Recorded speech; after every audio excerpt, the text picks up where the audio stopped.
ஒரு இறால் தொக்கு எப்படி செய்யுதுன்னு பார்க்கலாம். ஒரு குழிக்கரண்டி அளவுக்கு எண்ணெய் ஊற்றிக்கோங்க. அரை டீஸ்பூன் அளவுக்கு சோம்பு போட்டுக்கோங்க. 25 சின்ன வெங்காயமாக இருந்தால் ஒரு 25-30 வெங்காயத்தை நைஸாக கட் பண்ணி சேர்த்துக்கோங்க. பெரிய வெங்காயமாக இருந்தால் ஒரு பெரிய வெங்காயம் சேர்த்துக்கோங்க.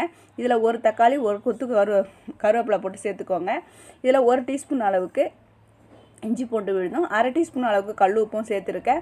இது கூட 1/4 டீஸ்பூன் அளவுக்கு மஞ்சத்தூள் சேர்த்துருக்கேன். இப்போ அரை கிலோ இறாவை சுத்தம் பண்ணதை இதில் சேர்த்துருக்கேன். ஒரு அரை டீஸ்பூன் அளவுக்கு மல்லித்தூளும் 1/2 டீஸ்பூன் அளவுக்கு தனி மிளகாய் தூளும் இதில் சேர்த்துருங்க. இதை நல்லா கலந்து விட்டுக்கோங்க. இப்போ இதில் ஒரு அரை டீஸ்பூன் அளவுக்கு சீரகத்தூளை இதில் சேர்த்துடலாம். இதை நல்லா கலந்து விட்டுக்குங்க. ஒரு அரை டம்ளர் அளவுக்கு மட்டும் இதில் தண்ணி ஊற்றினா போதும். ஏன்னா இது இறால்லேருந்து நிறைய தண்ணி பிரிஞ்சு வரும். இறால் 5 நிமிஷத்தில் நல்லா வெந்துடும். இப்போ 2 டேபிள் ஸ்பூன் அளவுக்கு தேங்காய் விழுது அதில் சேர்த்து நல்லா வற்ற விடுங்க. இதுக்கு மேலே மூடி போட வேண்டாம். ஒரு கொத்து மல்லி இலை இதில் போட்டு சர்வ் பண்ண வேண்டியதான்.